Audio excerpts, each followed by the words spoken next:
지금 중국이 아주 이상한 일을 하고 있습니다. 자국이 가진 가장 강력한 AI 기술을 글쎄요, 전 세계에 그냥 공짜로 막 나눠주고 있거든요. 이게 단순히 너그러워서일까요? 아니면 이 뒤에 세계 기술 지도를 완전히 바꾸려는 거대한 계획이 숨어 있는 걸까요? 오늘 바로 그 속내를 한번 제대로 들여다보겠습니다. 아니, 상식적으로 좀 이상하잖아요. 첨단 기술이 곧 힘인 세상인데 자기네 최고 무기를 그냥 공짜로 준다니요. 그런데 이게 그냥 보여주기식 쇼가 아니라는 증거가 있습니다. 데이터로 보면요. 아, 이게 보통 일이 아니구나 하는 생각이 드실 겁니다. 그 뒤에는 아주 치밀한 계획이 숨어 있어요. 바로 이 그래프입니다. 이게 모든 걸 말해주죠. 보세요. 2025년 9월 역사상 처음으로 오픈소스 AI 모델 다운로드 횟수에서 중국이 무국을 앞질렀습니다. 와, 이건 그냥 순위가 바뀐 게 아닙니다. AI 패권의 판이 그 무게중심이 지금 이동하고 있다는 아주 강력한 신호탄인 거죠. 네, 역시나였죠. 이게 무슨 자선 사업일 리가 없잖아요. 이 뒤에는 아주 정교하게 짜인 국가가 주도하는 4단계짜리 거대한 계획이 숨어 있습니다. 지금부터 그 4개의 큰 그림이 뭔지 하나씩 한번 뜯어보죠. 자, 이 4가지 계획은 각각 따로 노는 게 아니라 아주 촘촘하게 연결되어 있습니다. 첫 번째, 미국의 반도체 제재를 피하고, 두 번째, 그렇게 풀린 자기네 기술을 아예 세계 표준으로 만들고, 세 번째, 이걸로 개발도상국 같은 신흥 시장을 꽉 잡고, 마지막으로 전 세계 AI 개발자들이 중국 없이는 뭘 못 만드는 그런 생태계를 만들겠다는 어마어마한 야심인 겁니다. 자, 첫 번째 목표부터 볼까요? 이건 사실 거의 생존 전략에 가까워요. 미국이 첨단 AI 칩 수출을 꽉 막아버리면서 말 그대로 숨통을 조여오니까 중국은 하드웨어로 안 되면 소프트웨어로 뚫는다. 이렇게 방향을 튼 거죠. 오픈소스, 즉 기술을 공짜로 푸는 게 바로 이 전략의 가장 중요한 무기가 된 겁니다. 야, 이 비유 정말 기가 막히지 않나요? AI 1대1로 중국의 전략을 이 한마디로 딱 정리해버리네요. 예전에 도로 깔고 항만 짓던 그 1대1로가 물리적인 인프라였다면 이건 이제 디지털 인프라로 까는 거예요. 아프리카, 남미, 동남아시아 같은 글로벌 사우스 국가들에게 고성능 AI 모델을 거의 공짜로 쓰게 해주면서 그 나라들의 디지털 경제를 장악하겠다는 거죠. 근데 이게 그냥 계획으로만 끝나는 게 아닙니다. 이미 엄청난 성과를 내고 있어요. 지금 보시는 이 차트를 보면 글로벌 사우스에서 생기는 AI 관련 데이터 트래픽의 무려 60%가 중국산 오픈소스 모델을 기반으로 하고 있다는 거예요. 이미 영향력이 어마어마하다는 뜻이죠. 자, 그리고 이 숫자 63%. 이건 정말 소름 돋는 숫자입니다. 이게 무슨 뜻이냐면요. 전 세계 개발자들이 뭔가 새로운 AI를 만들 때 기존 AI를 가져다가 조금씩 고쳐서 쓰잖아요. 그렇게 만들어지는 새로운 AI 모델들의 63%가 그 뿌리가 바로 중국산 오픈소스 모델이라는 겁니다. 이거 생태계의 주도권을 거의 다 가져왔다고 봐도 무방한 수준이에요. 아니, 그럼 이렇게 거대한 계획을 대체 누가 어떻게 움직이고 있는 걸까요? 이 계획을 움직이는 2개의 큰 엔진이 있습니다. 바로 중국 정부 그리고 기술 대기업들이죠. 이 둘이 어떻게 움직이는지 한번 보시죠. 먼저 국가의 의지를 보여주는 숫자들입니다.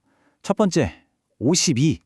이게 뭐냐면 중국의 최신 국가 경제 계획에서 인공지능이라는 단어가 나온 횟수예요. 52번. 이 정도면 국가의 최우선 순위가 뭔지 확실히 알 수 있죠? 두 번째 숫자, 4,264억 위안. 이게 감이 잘 안 오실 텐데 우리 돈으로 거의 80조 원입니다. 80조 원. 이 돈이 R&D 예산으로 그냥 쏟아부어지는 겁니다. 작년보다 10%나 늘어난 말 그대로 천문학적인 액수죠. 자, 마지막 숫자입니다. 90%. 이건 2030년까지 자기네 나라의 거의 모든 핵심 산업에 AI를 적용하겠다는 목표치예요. 그냥 기술만 개발하겠다는 게 아니라 아예 나라 경제 시스템 전체를 AI 중심으로 뜯어 고치겠다는 선언인 셈입니다. 정부가 이렇게 뒤에서 팍팍 밀어주니까 기업들은 날개를 단 거죠. 특히 딥시크 같은 스타트업들은요, 비용은 훨씬 싼데 성능은 엄청나게 좋은 모델들을 내놓으면서 세계 시장을 아주 그냥 뒤흔들어 놨습니다. 알리바바 같은 거대 기업들은 전략이 한 수 위입니다. 아주 영리한 투트랙 전략을 쓰고 있는데요. 한쪽으로는 QN 같은 모델을 공짜로 풀어서 개발자들을 끌어모으고 생태계를 장악해요. 그리고 다른 한쪽으로는 돈을 내야 쓸 수 있는 초고성능 모델로 수익을 내는 거죠. 두 마리 토끼를 다 잡는 정말 똑똑한 방식이죠. 자, 그렇다면 중국의 이 공격적인 전략, 과연 미래에는 어떤 결과를 가져올까요? 판돈이 정말 어마어마하게 큰 이 게임의 결말 3가지 시나리오로 한번 예측해 보겠습니다. 미래는 크게 3가지 길로 갈릴 수 있습니다. 자, 첫 번째 시나리오. 이게 가장 가능성이 높다고 보는데요. 중국이 AI는 모두의 것이라는 AI 민주화의 기수가 되어서 개발도상국들의 표준을 꽉 잡는 그림입니다. 두 번째는 서방 국가들이 조금 위험하다 하면서 보안 문제를 걸고 넘어지는 경우. 가능성은 중간 정도고요. 마지막으로 확률은 제일 낮지만 정부가 너무 통제해서 오히려 혁신이 막히는 그런 시나리오도 생각해 볼 수 있습니다. 가장 확률이 높다는 첫 번째 시나리오, 그러니까 중국이 주도권을 잡는다는 증거는 사실 지금도 계속 나오고 있습니다. 아까 보셨죠?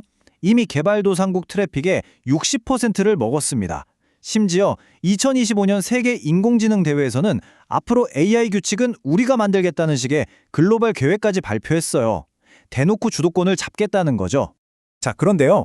두 번째 시나리오, 서방의 반격 가능성을 보려면 이 용어를 꼭 알아야 합니다. 탈옥 취약점. 이게 뭐냐면 말 그대로 AI가 감옥을 탈출하는 거예요. AI한테는 이런 위험한 말은 하면 안 돼 하고 걸어놓은 안전장치가 있거든요. 이걸 사용자가 교묘하게 뚫어서 AI가 해서는 안 될 말을 하도록 만드는 보안 구멍을 말합니다. 바로 이 탈옥 취약점이 중국의 치명적인 약점이 될 수 있습니다. 스탠퍼드 대학에서 나온 보고서를 보면 정말 충격적인데요. 중국산 AI 모델이 미국 모델보다 이 탈옥 공격에 평균적으로 자그마치 12개나 더 약하다는 결과가 나왔습니다. 서방에서 이거 봐라, 중국 AI는 위험하다 하고 이 보안 문제를 걸고 넘어지면 중국의 이 거대한 계획에 브레이크가 걸릴 수도 있다는 거죠. 자, 이제 슬슬 결론을 내려보겠습니다. 지금 중국이 하고 있는 이 모든 일들은 결국 세계 AI 지도를 완전히 새로 그리려는 정말 거대한 도박이라고 할 수 있습니다. 이건 그냥 어느 회사가 더 좋은 코드를 만드냐 이런 차원의 이야기가 아닙니다.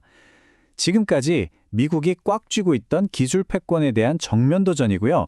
AI라는 이 새로운 게임판 위에서 세계 권력 지도를 아예 다시 쓰려는 엄청난 지정학적 도박인 셈이죠. 결국 세상은 두 쪽으로 나뉘는 것 같습니다. 미국 중심의 돈을 내고 쓰는 폐쇄적인 생태계, 그리고 중국 중심의 일단 공짜로 열어주는 개방적인 생태계. 이 새로운 기술 냉정 속에서 과연 미래를 정의하는 쪽은 어디가 될까요? 이 질문을 던지면서 오늘 이야기는 여기서 마치겠습니다.